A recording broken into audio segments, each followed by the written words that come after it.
Alrighty, what's crack-a-lackin', everybody? Well, thank you for coming back to Shooting Gallery New England. My name is Joe, and this is the Shooting in the Woods podcast, episode 19. I'm happy to have you guys back. This is another pre-recorded podcast, so we don't have any issues with the live stream. We're still working on internet and stuff like that, so thank you for stopping by as we're premiering this at 6 p.m. Eastern Standard Time. So, first off, I want to thank you all for coming back, and also, happy Labor Day. This is Labor Day. I had a great time on my day off, hung out with some friends, visited my family, and it was an absolutely beautiful day in this great state of Massachusetts. So, I hope everybody had a good day, dealt with some family cookouts. It's a good time. I actually like Labor Day. It's one of my favorite little holidays. So today we are going to be talking about the do's and don'ts of being a gun owner. This subject, I feel, is sometimes overlooked and or overthought.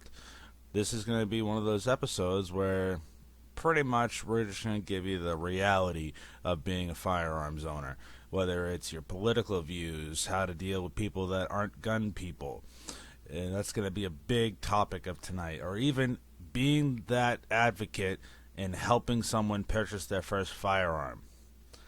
Do's and don'ts, and or just a general attitude of being a gun owner, because we are under constant attack, and I'd rather see people not being that typical tactical person that thinks everyone should own a Sig Sauer 1911, and if you do anything other than an HK AR-15, you're just a troll. So that's not what we're looking to do in the firearms community. We're looking to make sure everybody has a gun. We want to make sure everybody has fun, they're safe, and they're also able to protect themselves. That's what the Second Amendment is for. Other than stopping a tyrannical government, it's also for self-preservation. So to help preserve the Second Amendment, it would behoove any of you watching to take some tips. Maybe if you're a new gun owner and you're watching this podcast, or you're a seasoned gun owner and you just want some better way to get a non-gun person into the firearms community. So, first off, let's preface this as, okay, obviously, everybody watching this, when it comes to like the political aspect, you're gonna want to go with the Second Amendment. You're gonna oppose every gun control bill. You're gonna want to oppose anything that's trying to infringe upon our rights. That's almost a pretty much non-negotiable term. But you gotta understand, in some aspects, people might be into guns, but they might have different views on whether it be background checks or what you can and can't have. You know, again, we're not trying to say everyone's a FUD. And what I mean by FUD, I mean like an Elmer Fudd type, where all they do is care about their double-barrel shotguns and hunting rifles. You get those people in the community, and when they look at something like, I don't know, not even an AR-15, say they have like a Beretta ARX or like a CZ Bren 805, some people might realize, you know, that's something that a civilian shouldn't own. And, you know, it's kind of how you approach those conversations. If you approach it, and again, I try not to swear during this podcast, but if you approach it like a dickwad, you're going to get a dickwad response. So, pardon my French, and if anybody has issue with that, I'm sorry, but I don't know what to tell you. It's all about your attitude as a almost an advocate. Because every time you go to a gun range, every time you go to a gun store, every time you see anybody and they know that you're a gun owner, it's about your attitude. And if your attitude is crappy, you're going to have a very crappy response. But if you have a good attitude and you're almost professional, you know, I treat everybody that isn't kind of on the fence about guns. I treat everybody with the same respect that they give me. At the same time, I'm very informative. So you have to always make sure, you're always constantly going to have to defend yourself. If you are diehard Second Amendment, like you will bleed for the Second Amendment, stuff like that. Like, don't come off like you look like a psycho in the lesser terms.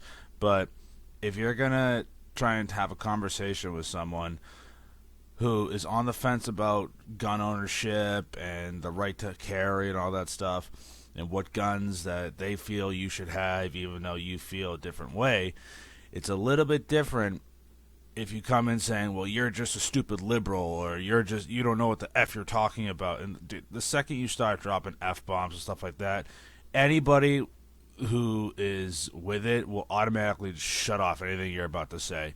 And everything you're about to say is wasted.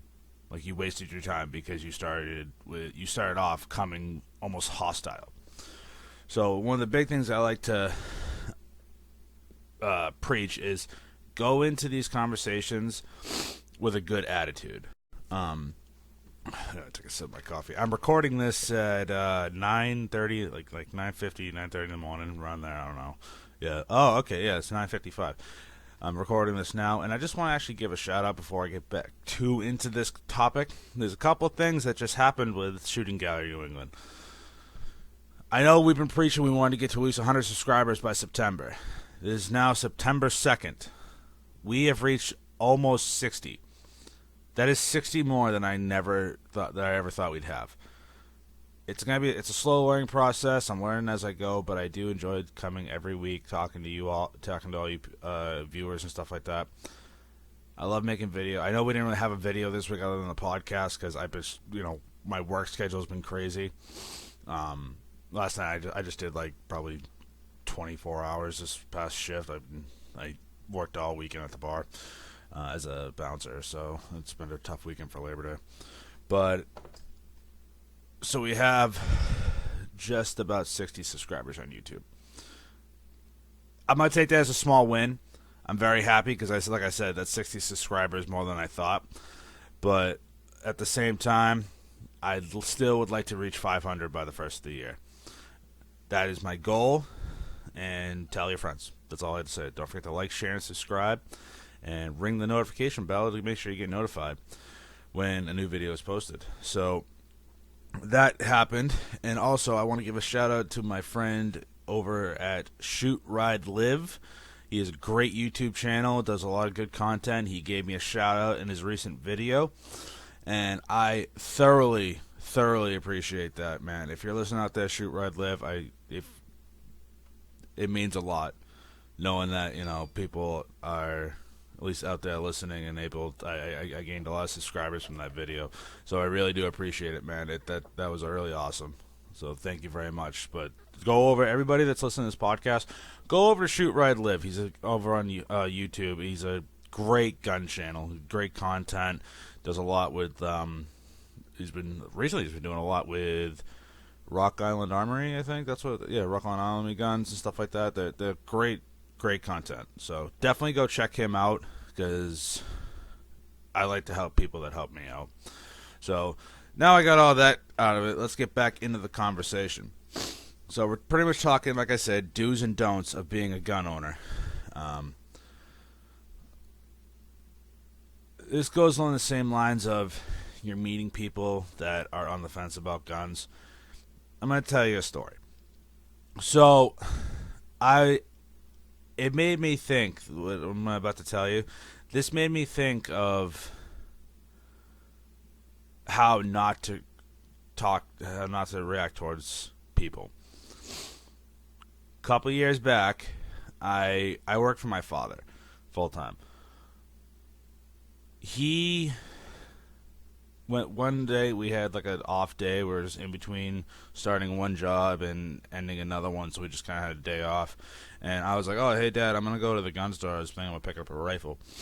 Now, my dad is not like anti-gun, but he's like, he doesn't think people should have certain things. Like, he's kind of like, he teeter-totters depending on the situation. And I personally feel that he is one of the most influential people in my life. He's taught me a lot, but at the same time, when you're at a certain age, you really don't need to listen to reason. Like, you're stuck in your ways, which he's more than welcome to do that.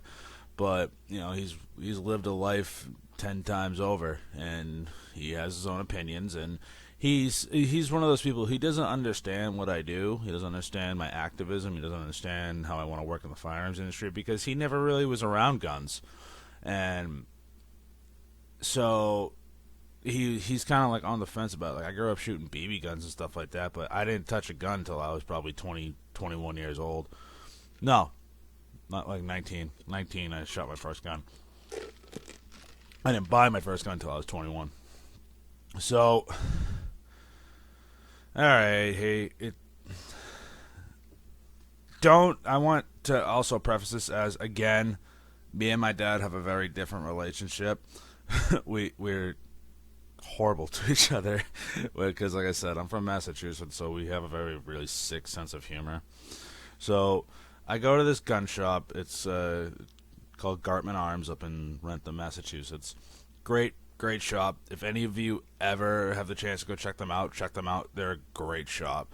They have a lot of good inventory. Everybody that works in there is wicked cool. They have a gunsmith shop in there. The guy that runs the gunsmithing stuff, wicked nice person. Like, they are like there to help you, and they're there to like shoot the shit. Again, part of my language, but like I went in there. This is how cool that shop is. I went in there. That's where I bought my Glock 10mm. Like 2 weeks later, I was back in there because the Bass Pro shop is right up the street, and my buddy's like, "Hey, I'm going to Bass Pro." I'm like, "All right, yeah, sure, I'll go for the ride. We'll stop here on the way back." It's about 45 minutes from where I am, and we stopped in, and the guy, first thing, he recognized me. First thing he said to me when I walked in the door, "How you like the 10mm, man?" And I was like, "Oh, wow, you remember me." So they're like a good shop. So if you're ever in the area, go check them out. They're awesome. So we go to the shop, and I think this is when I bought my SU-16 from Caltech. It's a 5.56 semi-automatic. So in Massachusetts, since we have an assault weapons ban, there's certain guns we can't buy, and I wanted a 5.56. So my dad just happened to be in the car because he was at Bass Pro looking to get a new tackle box because he's a amazing fisherman. Grew up fishing with my dad. So he walked into one gun shop in his entire life because we were painters, so we were doing the upstairs of another gun shop in town where he lives. And he looked at a few, and he didn't understand it really, but it wasn't like it's a completely different shop than the one that we're walking into. So we walk in, and he is amazed at the amount of guns that are on the wall, and the amount of guns that are in the store, the ammunition, the accessories. He has never seen that many guns. I remember specifically, he looked on the wall, and they had surplus 50 BMG for people, in the ammo cans, and they had it on like a belt, for like a belt fit. He's like, and this is where the story gets interesting. He says, "You can buy that? Like, that's legal to own?" And I'm like, "Yeah, Dad, it's ammunition. It's a 50 caliber rifle."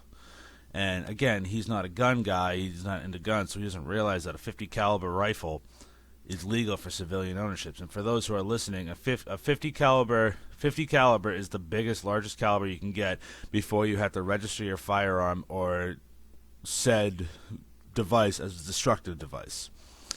So, shut my mic off. About to have another coughing fit.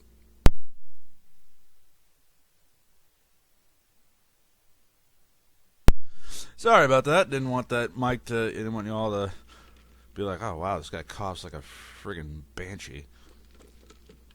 I know this is not sponsored by Dunkin' Donuts. I'm a Dunkin' Donuts hoe. I love Dunkies.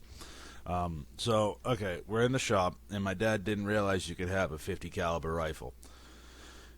They had a Barrett on the wall, and he looked at it, and he's like, and he's almost like he's uncomfortable because he has not been around firearms like that.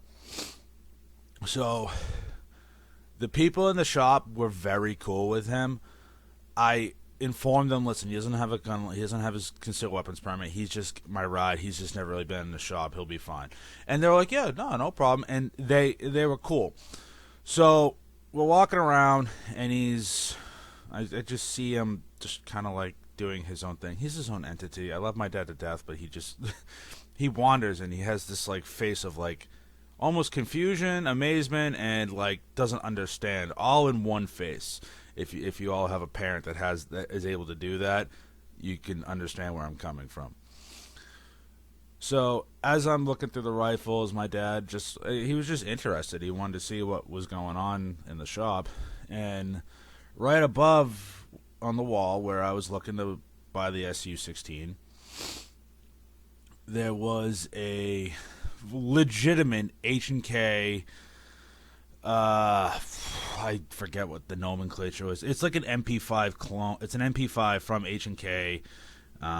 It's like a pistol format that didn't have the stock. If you guys know, shout it down in the live chat or write it down in the comments. It legit is an MP5K, pretty much like an MP5 pistol.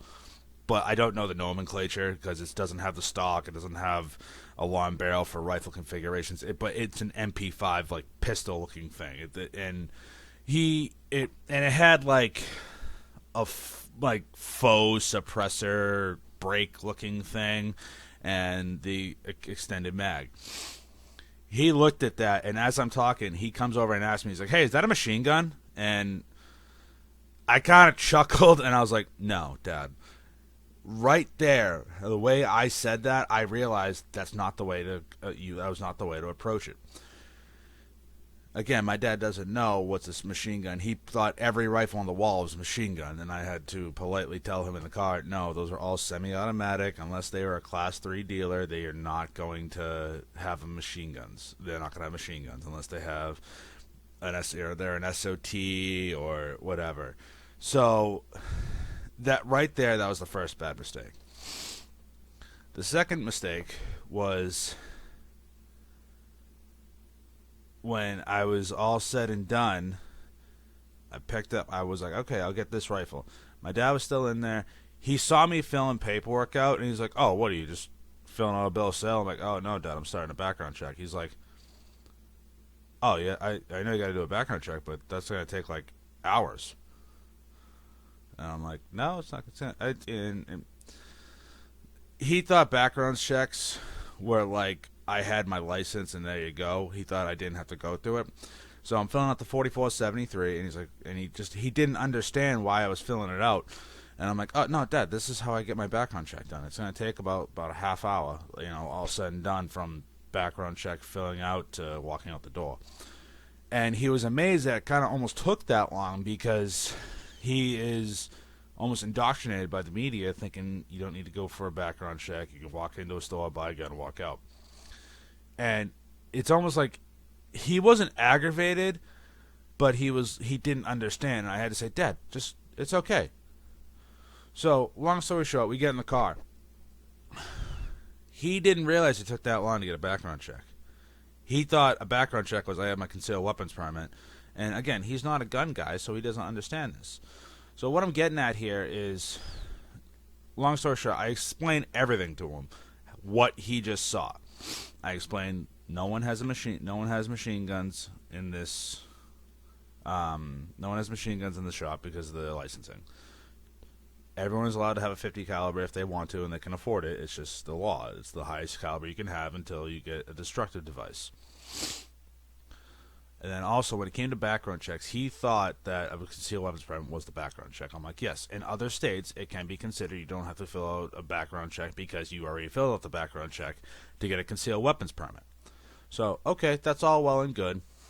So, what he was having an issue with was, since he didn't grow up around guns, he didn't realize that there's all these different variants. And his biggest issue was, why are you buying an assault rifle?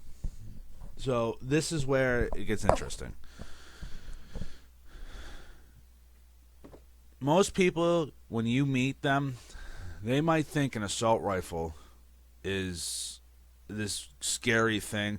I don't like the term assault rifle. It's a media invented term to scare people into thinking rifles are assault weapons.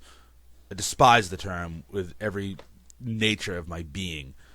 So he thought I had an assault rifle, and I had explained to him, listen, Dad, an assault rifle is not what I have. I have a semi-automatic 5.56. And he's like, well, you have that extended clip. I'm like, yes, this is legal because I have a pre-ban magazine. It was made before 1994 and all that. Good, all well and good. So what it all boils down to is he didn't know. He is not, it wasn't he was like an idiot towards the whole guns culture. He was just uninformed.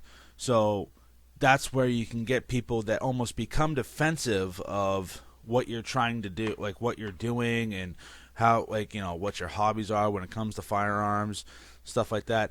They are just, when they don't know, they might automatically assume that's not right, that you're doing something wrong.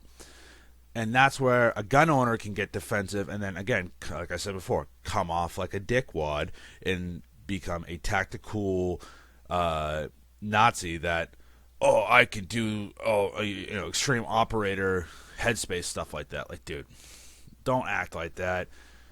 When people act defensive about something they don't know, it's almost it's a natural reaction to say, act like you're a criminal when you're not. And you just have to maintain your calm and maintain your stance. Don't shout at them. Don't tell them they're wrong, because when you get into you're wrong, you're wrong, I'm not wrong, you're wrong matches, you don't solve anything. And it's more of, you want to spread the, almost like spread the word and spread the gospel of being a firearms owner to people who are not really into firearms. Sorry I'm moving around a lot, guys. I'm one of those days where I feel like I'm the size of a mountain. So I'm like, I get a little bit fidgety, plus the iced coffee's kicking in, so I'm kind of getting a little zinged up here. So that's probably one thing I definitely like to convey to people is, if you have an anti-gun friend, or not even an anti-gun, just like someone on the fence, always consider how you approach them. So when you start throwing out terms like libtard,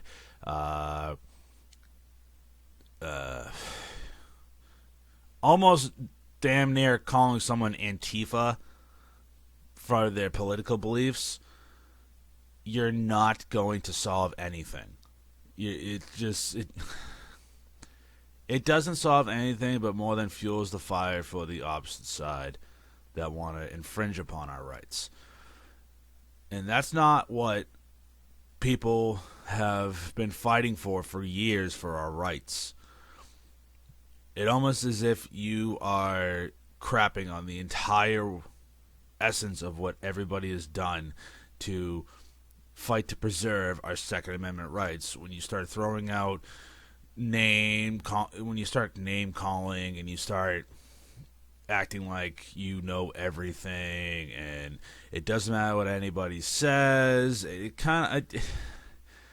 call it the spoiled brat syndrome of, you think you're right, nobody can tell you what to do, you're always everything is gonna be handed to you, and you decide, oh, I get to say what I want and do what I want, and you don't need any repercussions. That's not how life works, folks. You get repercussions.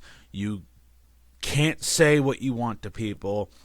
Granted, we have the First Amendment that guarantees our right to do that, but at the same time, it's also, have common sense. Know what you're saying to people. Don't think you can get away with saying anything. The best example of this is walking up to a cop and calling him a derogatory term about being a cop, and thinking you're not going to get any repercussions from that. What if you decide, oh, I want to get a concealed weapons permit because, again, I run my mouth off so much that I want to protect myself in case someone tries to come at me. That cop you decided to be an idiot to, and again, having this spoiled brat syndrome of, again, no repercussions to anything, that cop could be the firearms licensing officer in that town and can remember your face, and he can and say he might want to have the power to say, there's no way in hell you're getting a gun. And boom.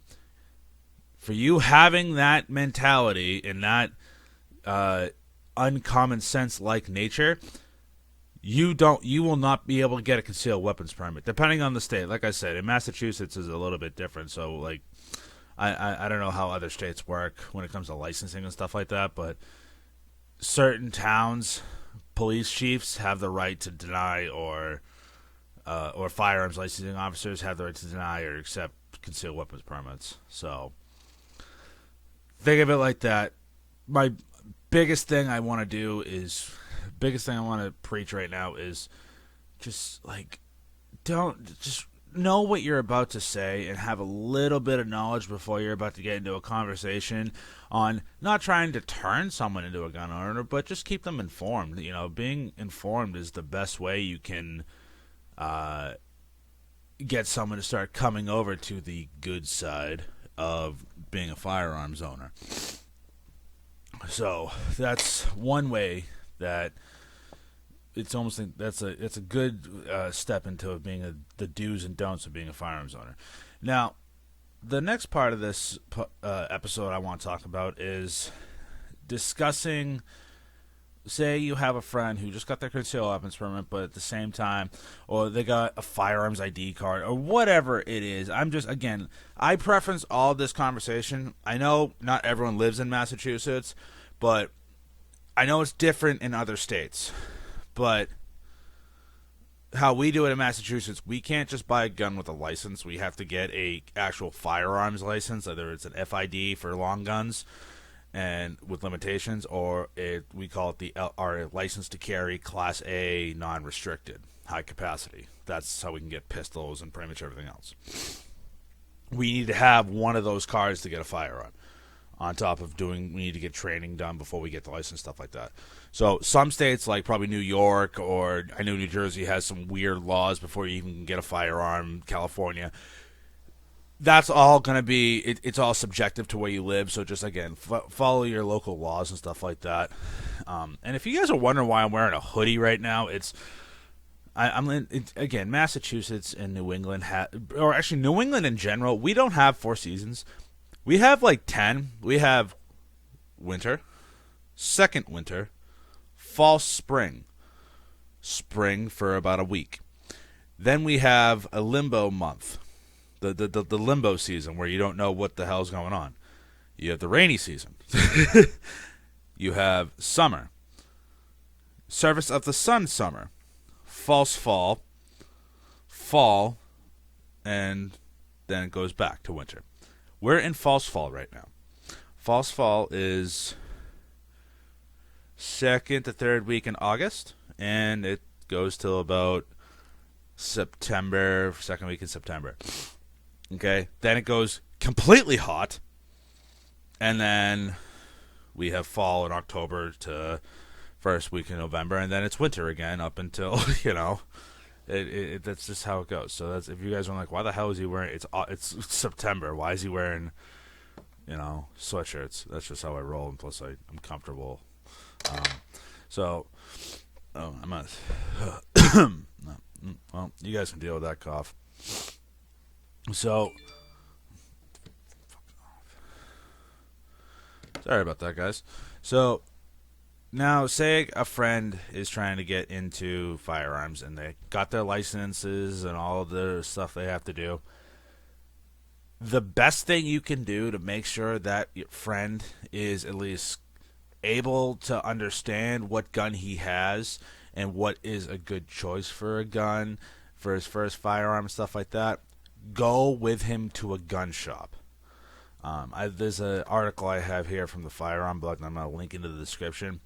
And it actually gives a lot of good points. I'm not going to go over the entire article, but it just pretty much is talking about a guy, one of the guy that wrote the article, brought his friend to a gun range that is looking to buy a handgun. He doesn't really shoot that much, but he just wants something, and he talks about, okay, try an M&P Shield, a Glock 43, and something, and a couple other things. And he just talks about, like, this is why you should have them. Then he was like saying, like, hey, don't do this, don't buy this caliber just as you're a new gun owner, because it just doesn't work. I'm gonna link it into the description if you guys want to check it out. It's a pretty nice, it's a pretty not comprehensive article, but it gives you a different aspect of it. So again, me being like the crazy gun activist, all my friends never really were around guns, other than one that was like always at the trap and skeet range with his grandfather and father. So I was always, when everyone got their, I happened to train all my friends to get their concealed weapons permits, because I treat my friends like my family and I want them to be protected. And they all wanted to get into guns anyway, and I just happened to be a state licensed firearms instructor, because in Massachusetts you have to take a state approved firearm safety course to get a concealed weapons permit. So I just happened to teach the class anyway. So periodically I teach everybody, and they're all starting to get their licenses. So they would ask me, hey, I don't really know what to get. Like, they've gone shoot with me before and stuff like that. They've shot a couple of my guns started from 22 and worked their way up, and some of them are able to shoot rifle rounds. Some of them are good at 9mm, and that's fine. If you're good at 9mm, cool. You don't have to like get like a Desert Eagle because somebody has a Desert Eagle. If you want to, that's cool. But again, let me shoot it. I like shooting stuff. That's my thing. I like pulling triggers. So I'll give you another story, because like I said, I know I have all these, but I'm such an activist when it comes to firearms and the Second Amendment that when my friends or family want to get into guns and start shooting or just having a gun to protect themselves, they'll come to me, or they'll like look on the internet and be like, hey, I just watched this video. Do you think this is a good gun? Being an activist is also, you're going to be the go-to guy that all your friends and family are going to go to get opinions on, is it good? The best thing you can do is, if they're saying like, I'm thinking about going to a gun store, go with them. Yes, the gun store clerk can help them out with picking up the firearm and doing all the paperwork and stuff like that. Go with your friend. Don't be rude to the store clerk, like the sales associate and stuff like that. Don't be rude to them, because that's their business. Don't interrupt them, but be polite. And if your friends like just want you there because like wants your opinion too, go with them. It's the best thing you can do to help someone get into firearms. Particularly if that gun shop or gun store has a range included into the store, is the best way. Getting trigger time on firearms is the best way for someone to realize if they're going to make that purchase or not. So one of the times I wish we didn't go to this certain shop. I'm not going to name it, but a good friend of mine, he got his concealed weapons permit from me. I did the training course, and he went to his town and got his concealed weapons permit. He was looking to get a handgun. He just wanted a handgun at first. He has a few other guns, stuff like that. But he was like, I don't know what to get for my first handgun. Now, he shot, because I've had different types of guns over the years. I've had shields. I've had, my steel frame guns. I've had, various calibers. So, like, he's had a little bit of experience with them. So he was like, hey, man, can you come? I'm thinking about going to this shop. I'm like, yeah, sure. I know that shop well. I'll go with you. And he walks in, and he's like, hi, I just got my first, I got my concealed weapons permit. I'm looking to get a firearm. Now, the guy that runs the shop, he is a very nice person, but I'm sorry, the advice he was giving him was very bad. My friend is a very skinny person. He's like, I'm going to say at best 200 pounds, soaking wet. Like, he's not like as skinny as a rail, but he's not like a big or frame person. Like, he's small, tall and thin, like a twig, but muscular twig. We go to we go to the store, and first off the bat, he had the first 3 guns he suggested. One of them was okay. The other 2 were god awful. Now, I'm not shitting on Smith & Wesson at all, but their Bodyguard 380 is the worst, in my opinion. Take that for what it is. The worst handgun they make on the market. The Bodyguard 380 is trash. Like it's not a good first handgun. Their trigger weight is horrendous. Like, oh yeah, you can get that aftermarket trigger kit to make it 6 pounds, but the few Bodyguard 380s I've handled had like 12-pound triggers, and like I had the gauge to prove it. And I'm like, this is trash. He suggested the Bodyguard 380, and I looked at my friend. I was like, do not buy that. Don't. I don't care what this guy says. Don't buy that gun.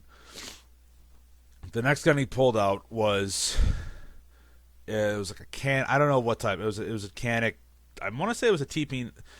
I don't know if it was like the single action, double action. It was like a flat duck. It was like, I like the guns, but again, going with your friend and like knowing how his body is or her body, or it's not even a friend. It could be a family member.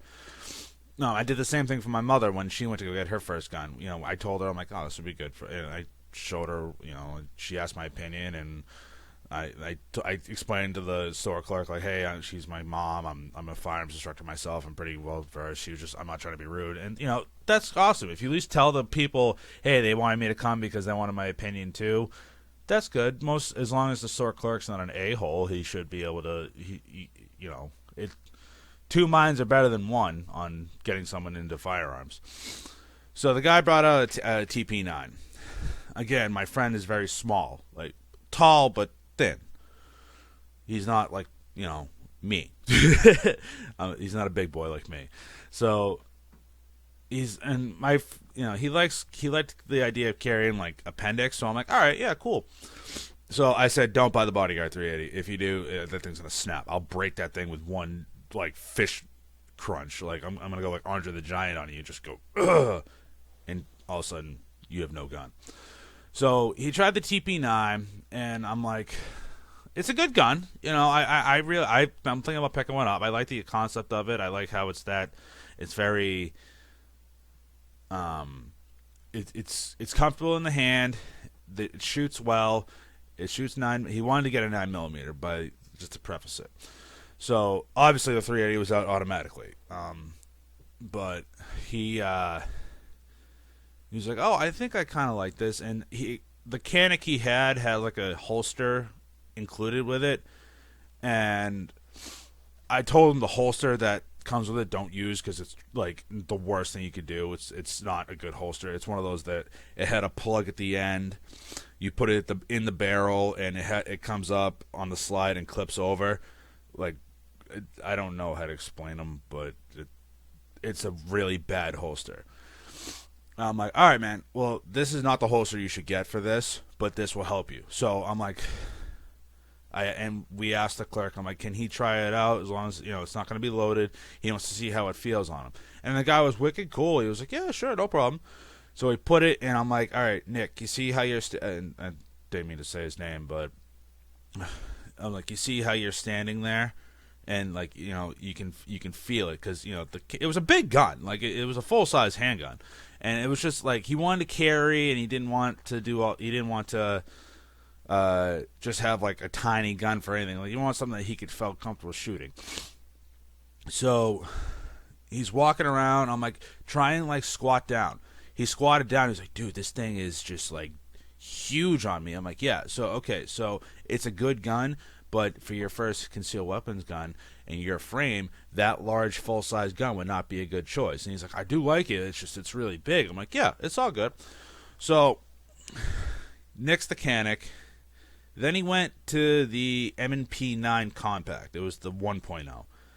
He liked it, but he didn't like the pinky extension on it.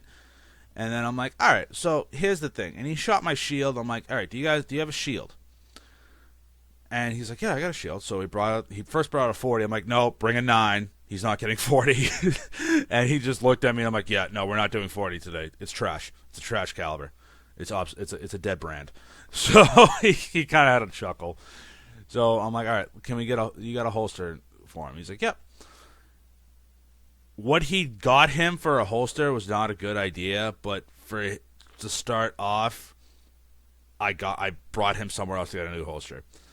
But he got the same idea for a holster, and he started walking around. I'm like, all right, hey man, why don't you put it at the probably 4 o'clock position in front of you, or so it would be the 2 o'clock. He's like, all right, moving around. I'm like, all right, now put it in appendix. And he's like, oh, I really like that. I'm like, he's like, it's too small. I'm like, hold on. And and you know how with shields they come with a 7 and 8 round mag for your pinky. I'm like, put the 8 round mag in. And he put it in his hand. He's like, wow, I really like that. He's like, you have this, right? I'm like, yeah, I do. That's what I was carrying at the time. He's like, oh, I really like this. Okay. Now he picks the gun up.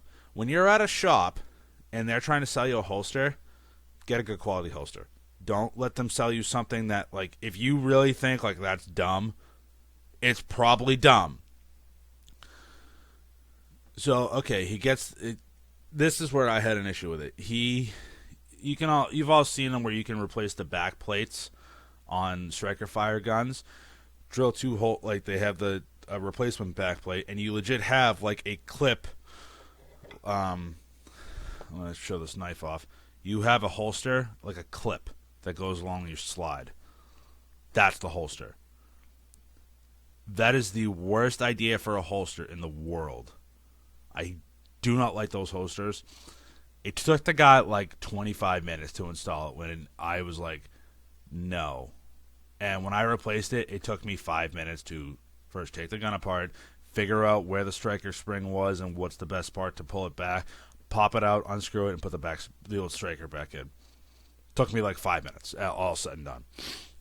So he was walking around for a while with just like a knife clip for a holster. And if you guys are wondering, this is a Smith & Wesson Extreme Ops knife, one of my everyday carry knives. I'm not like big into knives, but actually, do I have my new piece on me? Sorry, I didn't mean to move the camera, everybody. But no, usually I just picked up a sweet butterfly knife. If you checked out my Instagram stories lately, you'll see it on there. It's a pretty sweet knife.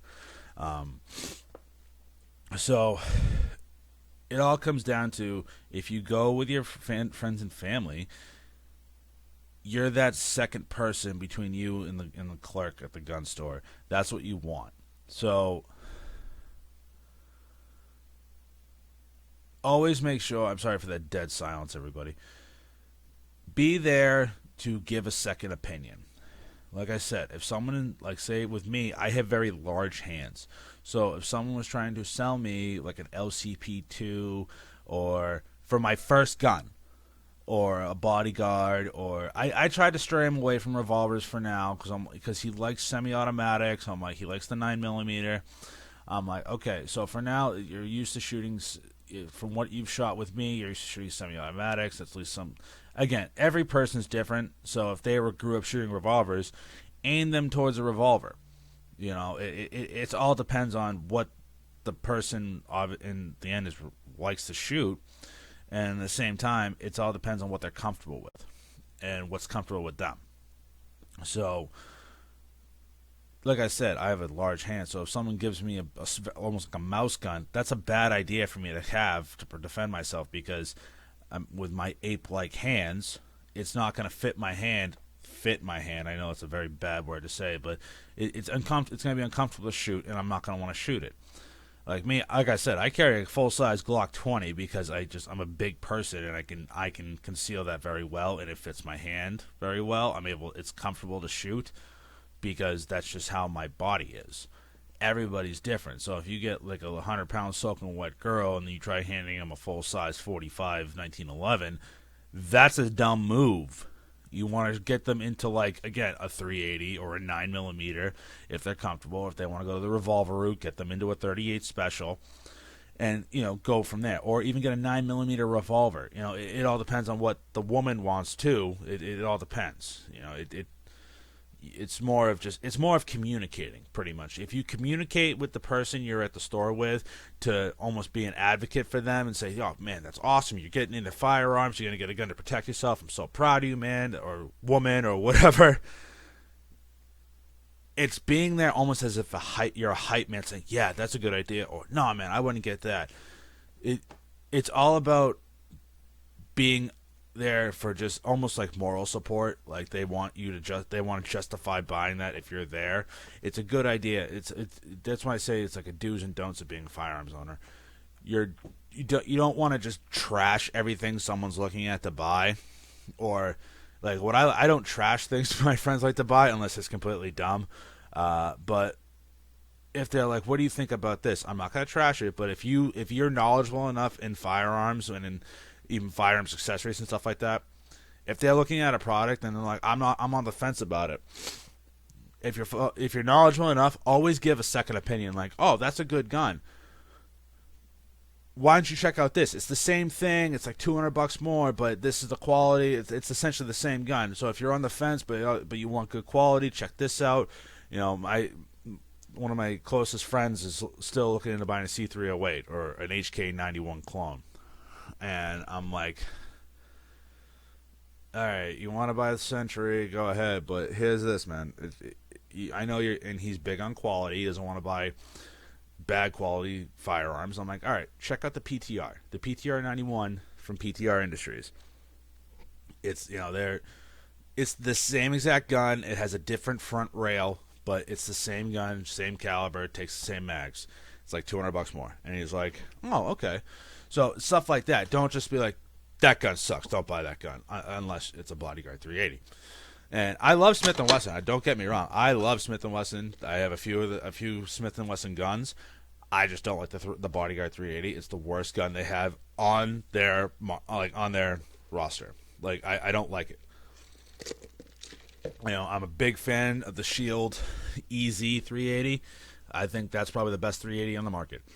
Hands down, best 380 on the market because of the way it's built. It's just that their Bodyguard needs to be discontinued for people but that gun sells. It does sell, and I don't know why people haven't gotten smartened up to it, but that gun is not a good choice for your first firearm. So,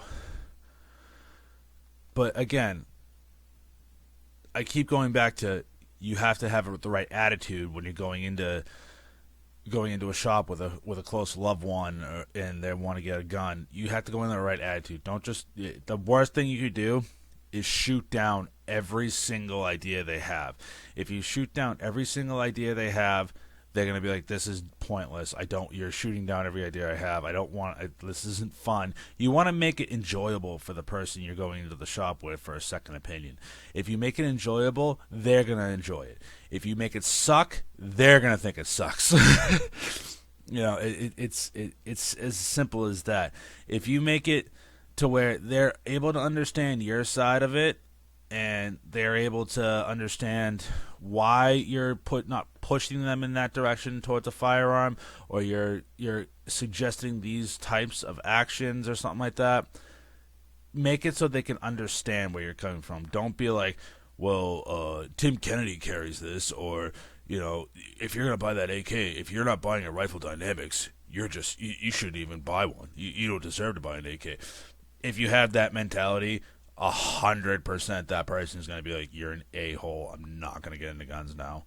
And that's one more person on the anti-gun side that decides they're going to go to rallies and speak against the Second Amendment. People that are pro-gun and they're firearms enthusiasts, they're the best and worst thing for the Second Amendment, because sometimes they can make it great for people, but at the same time, things people say can have a ripple effect to end up hurting the Second Amendment community. So it's all about your attitude, everybody.